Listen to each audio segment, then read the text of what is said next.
मूल रूप में जो संघ है, संघ का स्वरूप जो है प्रारंभ से व्यक्ति निर्माण के माध्यम से समाज का परिवर्तन, राष्ट्र का पुनर्निर्माण के उद्देश्य से चल रहा है। और इसलिए व्यक्ति निर्माण में चरित्र निर्माण बहुत महत्व की बात है, और जिसको अंग्रेजी में मैन मेकिंग बोल सकते हैं, मनुष्य निर्माण, व्यक्ति निर्माण, ये कार्य संघ की शाखाओं के माध्यम से लगातार चलता है। और संघ का फोकस इसी पर है, और ये संघ का बेसिक काम है, मूल काम है। और पिछले 100 वर्षों में संघ उस काम में बिल्कुल लगा हुआ है। उसी का परिणाम है कि किसी भी परिस्थिति में संघ का ये कार्य चलता रहता है।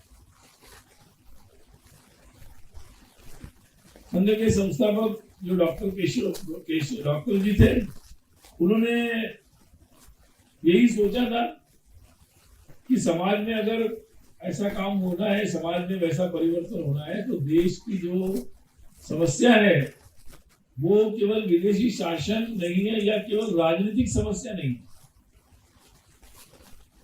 तो हमारे देश की जो समस्या है वो सांस्कृतिक, सामाजिक, हमारा जो जीवन है, सभ्यता का जीवन है, उसमें आघात हुआ है, उसमें नकारात्मक परिवर्तन आए हैं। उसको संभालने वाली जो समाज की व्यवस्था है उसमें कमजोरी हुई है, और उसका परिणाम जो हुआ है वो समाज की एकता पर आघात हुआ है। एकता जो है समाज की अपने आप में जो उसकी मजबूती होती है, शक्ति होती है, वो कमजोर हुई है। और इसीलिए जहाँ कई सारे लोग देश की सारी समस्याओं की जड़ को केवल राजनीतिक समस्या मान रहे थे और उसी राजनीति में उसके उपाय ढूंढ रहे थे, तब डॉक्टर हेडगेवार जी ने, जो स्वयं एक राजनीतिक कार्यकर्ता थे, वो उस समय की राष्ट्रीय कांग्रेस के सक्रिय कार्यकर्ता थे, उसके आंदोलनों में थे, उसके कार्यक्रमों में थे, विदर्भ और रीजन के वो ज्वाइंट सेक्रेटरी भी थे, तो अपने आप में स्वयं एक राजनीतिक कार्यकर्ता थे। उन्होंने ये सोचा कि मुझे उससे परे जाकर ऐसे व्यक्ति निर्माण की कोई व्यवस्था बनानी पड़ेगी, और जिन व्यक्तियों का जो एक तंत्र देश में बनेगा, एक क्रिटिकल मास बनेगा, उनको देखा देखी पूरे समाज में जो हमें परिवर्तन अपेक्षित है, उसके लिए पूरे समाज को हम जागरूक कर सकेंगे। और इसलिए उन्होंने संघ के सामने ये उद्देश्य रखा कि हमें समाज में केवल एक संगठन नहीं बनना है, तो हमारा उद्देश्य है पूरे समाज को ही संगठित करना। और इसीलिए उसमें संगठन का उद्देश्य संगठन के लिए नहीं है, संगठन उतना महत्वपूर्ण नहीं है। संगठन का पूरा उद्देश्य है समाज को मजबूत करना और समाज की शक्ति को बढ़ाना, समाज को पूरी तरह संगठित करना। और उस उद्देश्य से उन्होंने राष्ट्रीय स्वयंसेवक संघ का प्रारंभ किया। डॉक्टर हेडगेवार जो थे वो अपने महाराष्ट्र के नागपुर शहर में उनका जन्म हुआ, और वो बाल्यकाल से ही, मतलब बचपन से ही, वो जिसको हम बोल सकते हैं कि जन्मजात देशभक्त थे। और उनके बाल्यकाल से ही उनका पूरा जोर इस देश की स्वतंत्रता पर था। लेकिन एक बात वो समझते थे कि बाल्यकाल में उन्होंने देखा था कि भोसले राजा, जो जिसके पैलेस के बाजू में उनका घर था, वो देखते थे कि जब राज बदल गया तो भोसले राजा के यहाँ जो उत्सव होते थे, हमारे धार्मिक, आध्यात्मिक, सामाजिक उत्सव होते थे, उन उत्सव में देवताओं के या अलंकार जो होते थे वो भी ट्रेजरी में ब्रिटिश सरकार के थे। और वो अपनी मर्जी से, जब उनकी मर्जी से वो उत्सवों के समय देते थे, उसके कारण कभी उत्सव लेट होते थे, तो वो देखते थे कि केवल हमारी राजनीतिक सत्ता को नहीं, हमारी धार्मिक, आध्यात्मिक, सामाजिक जो परंपराएं हैं उन पर भी आघात हुआ है। और उसके प्रति समाज को जितना आग्रही होना चाहिए, या हमारे जो समाज में जो लोग कार्य कर रहे हैं उनको उसके प्रति जितना आग्रही होना चाहिए, क्योंकि वो हमारे समाज की नींव है, हमारी एकता का आधार है, वो हमारा सामाजिक जीवन, हमारा सांस्कृतिक जीवन। कि इसका अभाव वो उस समय चल रहे सभी सार्वजनिक कार्यों में, उसका अभाव वो बड़ी मात्रा में देखते थे। कई लोग उस दिशा में काम कर रहे थे, परंतु संगठन के नाते बड़े बड़े संगठन, राजनीतिक दल इससे दूर केवल राजनीति पर ही फोकस थे। और इसलिए डॉक्टर हेडगेवार जी तो जब वो कांग्रेस में जब ज्वाइंट सेक्रेटरी थे तब भी वो जेल में गए, संघ स्थापना के बाद भी वो सत्याग्रह में गए, उस समय भी उनको 1 साल के लगभग 9 महीने के लिए जेल में जाना पड़ा। तो हर संघ से सरसंघ चालक जी के लिए और हर स्वयं सेवक के लिए संघ की प्रतिज्ञा में ही ये चिन्हित था कि संघ का उद्देश्य भारत की स्वतंत्रता है। जब स्वाधीनता हो गई तो संघ के स्वयंसेवक जो प्रतिज्ञा करते हैं उसमें राष्ट्र का, हिंदू राष्ट्र का सर्वांगीण विकास, ऐसा उस शब्द को परिवर्तित किया गया क्योंकि स्वतंत्रता आ गई थी। तो संघ की स्थापना ही उद्देश्य, स्थापना के महत्वपूर्ण उद्देश्य में राष्ट्र की स्वतंत्रता थी और इसलिए संघ स्थापना के पहले भी संघ के संस्थापक डॉक्टर हेडगेवार जी उसमें शामिल थे। स्थापना के बाद भी हर स्वयंसेवक उस दृष्टि से अपने अपने स्तर पर उसमें सहभागी था और कार्य कर रहा था। स्वाभाविक है कि उस समय स्वाधीनता के आंदोलन के साथ साथ समाज परिवर्तन के बहुत सारे कार्य चल रहे थे। कोई स्वदेशी आंदोलन चला रहा था, गांधी जी हरिजन को लेकर आंदोलन चला रहे थे, सामाजिक समरसता के लिए बहुत सारे कार्य चल रहे थे। उसी समय डॉक्टर जी ने ये व्यक्ति निर्माण का ये एक अनूठा ऐसा एक संगठन का प्रारंभ किया। 1925 में विजयादशमी दशहरा के दिन उन्होंने इस कार्य को छोटे से समूहों में नागपुर में प्रारंभ किया और जहाँ कई सारे संगठन एक नारों के साथ, तामझाम के साथ, पूरी तरह उसके साथ शुरू होते, ये एक बहुत ही गुमनामी में एक बहुत शांत तरीके से ये संगठन प्रारंभ हुआ और ये निश्चित हुआ कि इसमें इस संगठन का जो स्वरूप होगा वो समाज आधारित होगा और इसलिए जैसे जैसे समाज का समर्थन मिलता जाएगा, जैसे जैसे स्वयंसेवक संख्या बढ़ती चली जाएगी, उनके संकल्प शक्ति के आधार पर, उनके परिश्रम के आधार पर जैविक तरीके से, ऑर्गेनिक तरीके से ये संगठन का विस्तार होगा। इसलिए समय लगेगा, परंतु चूंकि ये समाज के आधारित होगा, कार्यकर्ताओं के स्वयं अपने परिश्रम के आधारित होगा और इसलिए इसका कार्य जो होगा वो दूरगामी इसका परिणाम होगा। जहां कई लोग ऐसा सोचते थे, आज भी सोचते हैं कि बड़े बड़े काम करने हैं तो बड़े बड़े लोग चाहिए, बड़े नेताओं के आधार पर ही काम हो सकते हैं, परंतु डॉक्टर जी ने यह सोचा कि अगर बड़े बड़े काम भी सामान्य लोग अगर एकत्रित आते हैं और सामान्य लोग एकत्रित आकर काम करते हैं तो बड़े बड़े काम किए जा सकते हैं। और आजकल आम आदमी वगैरह चर्चा चल रही है, लेकिन उन्होंने सामान्य लोगों के आधार पर ही एक सामान्य व्यक्ति, उसी को स्वयंसेवक और उसी के आधार पर संगठन को, संघ शक्ति को, एक समाज की शक्ति को महत्व देकर अगर वो तैयार होती है तो हम जो चाहते हैं, जैसा चाहते हैं वैसे समाज का निर्माण हम कर सकते हैं, वैसे परिवर्तन, हम बड़े बड़े परिवर्तन कर सकते हैं। ये सोचकर उन्होंने इस तरीके का एक अनूठा कार्यक्रम प्रारंभ किया, राष्ट्रीय स्वयंसेवक संघ, जिसका माध्यम आधार शाखा थी। आज देश भर में ये शाखाओं का स्वरूप लगभग एक शाखा से लेकर 88,000 से ज्यादा दैनिक चलने वाली शाखाओं के स्वरूप में बदल गया है। साप्ताहिक रूप में भी जो मिलन होते हैं वो भी लगभग 32,000 से ज्यादा चल रहे हैं। 1 लाख से ज्यादा स्थानों पर प्रत्यक्ष रूप से संघ का कार्य चल रहा है और इस शताब्दी वर्ष में लगभग 12 करोड़ से ज्यादा घरों तक स्वयंसेवकों ने प्रत्यक्ष संपर्क किया है। अभी तक, अभी भी चल रहा है और जगह जगह तालुका लेवल पर, सब जगह हिंदू सम्मेलनों में करोड़ों लोगों ने भाग लिया है। जगह जगह सामाजिक सद्भाव बैठकों से तहसील लेवल पर, तालुका लेवल पर हर जाति समुदाय के लोग एकत्रित आ रहे हैं, एकत्रित बैठकें कर रहे हैं और हम सब मिलकर अपने समाज की एकता को कैसे सुनिश्चित कर सकते हैं, इसके लिए वो चर्चा कर रहे हैं, प्रयास कर रहे हैं और नया कार्यक्रम उसमें से लेकर आ रहे हैं। युवाओं के साथ भी बहुत सारे कार्यक्रम हो रहे हैं और समाज के सभी लोगों के साथ एक संपर्क का प्रयास किया जा रहा है, क्योंकि संघ ये मानता है कि जो परिवर्तन होगा समाज के सहभाग से होगा। अभी तक की जो 100 वर्ष की यात्रा रही उसमें समय समय पर लोगों का सहभाग रहा, परंतु केवल समय समय पर हुए सहभाग से ये कार्य पूरा नहीं हो सकता। जहां तक भी संघ कार्य आया है 100 वर्ष में समाज के सहयोग और समर्थन से आया है और समय समय पर जब कोई आह्वान हुआ उसमें लोगों का सहभाग भी हुआ है।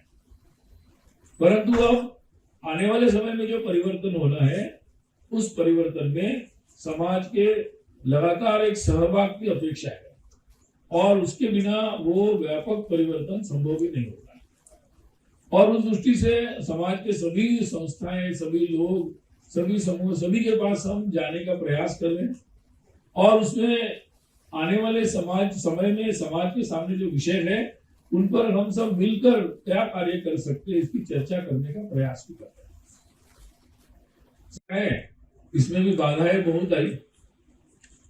संघ की जब स्थापना हुई तो एक ऐसा दौर था कि उपेक्षा का दौर था कि हिंदुओं का संगठन कभी हो सकता है क्या, ऐसा एक प्रश्न समाज में था। उन दिनों एक जोक भी चलता था कि 4 हिंदू तभी एकत्र जाते जब 5वां उनके कंधे पर हो। ये बहुत ही एक कॉमन जोक था।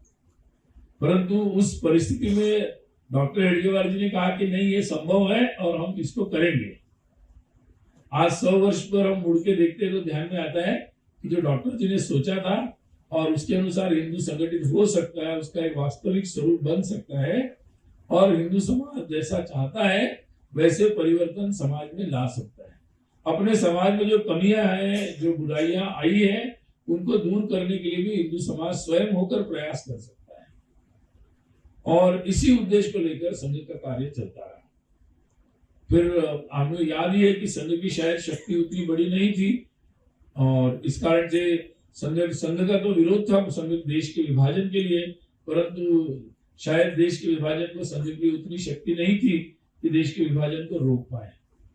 परंतु उसके बाद जितनी भी संघ की शक्ति थी, श्री गुरुजी गोलवलकर जी उस समय सरसंघ चालक थे, उन्होंने स्वयंसेवकों का आह्वान किया और पूरी शक्ति लगाई गई ताकि अपने समाज की रक्षा की जाए। जो लोग देश के उस हिस्से में थे जो पाकिस्तान बन गया था, वहां से लोगों को सुरक्षित लाया जाए, उनको यहाँ पुनर्वसन किया जाए और इसके लिए जगह जगह बहुत सारे ऐसे कार्य प्रारंभ किए गए। यहाँ तक कि 7 अगस्त 1947 को श्री गुरुजी स्वयं भी कराची और उसके आसपास के इलाके में थे ताकि स्वयंसेवकों का प्रोत्साहन करते हुए सतत रूप से कैसे लोगों का बचाव किया जाए। कई स्वयंसेवक उसमें वापस भी नहीं आ पाए, वो उनकी वही वीरगति को प्राप्त हो गए और कई लोगों ने यहाँ आकर सबको लेकर आए, कई कायम चले, बहुत सारा कार्य हुआ। परंतु संघ तो एक सामाजिक सांस्कृतिक संगठन था, परंतु जो विदेश का विभाजन करने वाले लोग जो थे वो उस दिनों बहुत अनपॉपुलर हो रहे थे, उनकी लोकप्रियता घट रही थी और संघ के श्री गुरुजी और संघ के स्वयंसेवक जो समाज के साथ खड़े थे उस भयंकर परिस्थिति में स्वाभाविक रूप से लोग उनको ज्यादा चाह रहे थे। परंतु संघ तो कोई राजनीतिक संगठन नहीं था, परंतु ऐसा होता है और उन्हीं राजनीतिक कारणों से संघ पर प्रतिबंध की तैयारी प्रारंभ हो गई थी। फिर कानूनी घटना हुई और उसके बाद राजनीतिक कारणों से तुरंत संघ पर प्रतिबंध लगाया गया। संघ के स्वयंसेवकों ने लोकतांत्रिक तरीके से सत्याग्रह के द्वारा उसका विरोध किया और क्योंकि ये सब झूठा केस था तो अंत में सरकार को बिना शर्त संघ पर लगा प्रतिबंध हटाना पड़ा। जो भी आरोप लगे थे वो सब हटाने पड़े और उसके बाद संघ के स्वयंसेवकों को बहुत सारी प्रताड़ना भी झेलनी पड़ी, बहुत सारी उपेक्षा भी हुई, बहुत सारे संकट आए। परंतु ये कार्य राष्ट्र के लिए है, कोई करे न करे, सेवक जो है ये केवल सेवक नहीं है, स्वयं सेवक है। किसी सेवक से अपेक्षा नहीं कर रहा है, वो स्वयं को ही सेवक मान रहा है और ऐसे लोगों की जो श्रृंखला बनती गई और उसके कारण कार्य चलता गया। बहुत सारे अभियान हुए, बहुत सारे कार्य चले। जब चीन का युद्ध का आभास होने लगा, श्री गुरुजी ने स्पष्ट तौर पर सरकार को कहा था कि ये संभावना है, आप भावना में मत जाइए, आप वास्तविकता को देखिए। परंतु जब प्रत्यक्ष चीन का युद्ध आक्रमण हुआ तो स्वयंसेवकों ने लगातार जितने भी ऐसे कार्य थे सरकार के लिए, सेना के लिए, पूरक कार्यों में उन्होंने भाग लिया। अब ये बात अलग थी कि 1963 की जो परेड थी 26 जनवरी की, उसमें बहुत सारे सामाजिक संगठन को बुलाया, संघ को भी आमंत्रित किया। आज भले वो लोग, उनके जो लोग हैं वो लोग आज भले ही कुछ बात करें, परंतु ये वास्तविकता है कि उस समय की परिस्थिति में ये बात बनी थी। संघ तो कार्य करता रहा और स्वाभाविक रूप से देश में बहुत सारी अराजकता और एक तानाशाही का प्रारंभ हो रहा था। उसके विरोध में विद्यार्थियों का आंदोलन हुआ, विद्यार्थी परिषद भी उसमें लगी थी और फिर से एक बार तानाशाही का स्वर बढ़ता चला गया और 1975 में देश पर आपातकाल आ गया और फिर से संघ पर प्रतिबंध लगा दिया गया। यानी स्वाधीनता के केवल 25 वर्ष हुए थे, परंतु देश में ऐसी परिस्थिति हो गई। परंतु आसपास के देशों में तो जब तानाशाही आई तो 20-20 साल चली है, 25 साल चली, परंतु भारत में तब तक राष्ट्रीय स्वयंसेवक संघ की स्थिति बढ़ गई थी, व्यापक हो गया था और संघ ने पूरी अपनी शक्ति इस देश की लोकतंत्र की पुनर्स्थापना में लगा दी। देश में फिर से लोकतंत्र आ गया। आजकल कई लोग हैं लोकतंत्र की, संविधान की दुहाई लेते रहते हैं, परंतु वास्तव में ये समझने की बात है कि लोकतंत्र पर और संविधान पर आघात किसने किया और लोकतंत्र की पुनर्स्थापना में और संविधान की रक्षा में किसने योगदान दिया। ये बात समझने की फिर से बहुत सारे लोगों को प्रताड़ना हुई, परंतु उस समय जो सरसंघचालक थे बाला साहेब देवरस जी, उन्होंने कहा कि फॉरगिव एंड फॉरगेट, उनको भूल जाओ जो अत्याचार हुए और माफ कर दो और अपना काम करो, ये अपना ही देश है। और इसीलिए इन सब परिस्थितियों में किसी के प्रति भी द्वेष न रखते हुए अपने कार्य में ही संघ स्वयंसेवक हमेशा लगे रहे। लेकिन उसके बाद परिस्थितियां बदलती चली गई, समाज में जो एक उपेक्षा थी और धीरे धीरे संघ कार्य को एक व्यापक समर्थन प्राप्त होने लगा। और ये क्रम भी हुआ कि उसके बाद सामाजिक परिवर्तन के लिए बहुत सारे विषय संघ के स्वयंसेवकों के पास आने लगे और उसी समय राम जन्मभूमि का जो आंदोलन पूरे देश में चल रहा था, कोर्ट केसेस भी चल रही थी, बहुत सारे संतों की तरफ से, समाज की तरफ से संघ के स्वयंसेवकों के पास भी ये विषय आया। और चूंकि संघ ये मानता था कि ये जो राष्ट्र है, ये राष्ट्र हिंदू राष्ट्र है, ये समाज हिंदू समाज है, ये हमारा धर्म हिंदू है, हमारी संस्कृति हिंदू है और ये राष्ट्र हिंदू है। और इसलिए परंतु इस बारे में बहुत सारी भ्रांतियां समाज में लगातार चल रही थी। वो स्वाधीनता के पहले भी थी और स्वाधीनता के पश्चात भी चल रही थी, आज भी कुछ कुछ चलती रहती है। और इसीलिए ये भ्रांतियों को दूर करना है तो हम कौन है, संविधान में जो वी द पीपल लिखा है वो वी हम कौन है, हमारा एक दूसरे से संबंध क्या है। हम अलग अलग भाषा बोलते हैं, अलग प्रदेश में जाते हैं, अलग भगवान की पूजा भी अलग अलग करते हैं, हमारे खाने के प्रकार भी अलग अलग है, तो हमारा एक राष्ट्र के नाते, समाज के नाते हमारा रिश्ता क्या है आपस में। हम सुदूर नॉर्थ ईस्ट में रहते हैं, हमारा रिश्ता क्या है, कोई तमिल बोलता है, कोई हिंदी, कोई गुजराती बोलता है, हमारा रिश्ता क्या है, इसकी पहचान स्पष्ट होना जरूरी है। आपके राज्य की खबरें, आपके शहर की खबरें सबसे पहले जानने के लिए देखते रहें अमर उजाला। चैनल को सब्सक्राइब जरूर कर लें और पाएं हर अपडेट।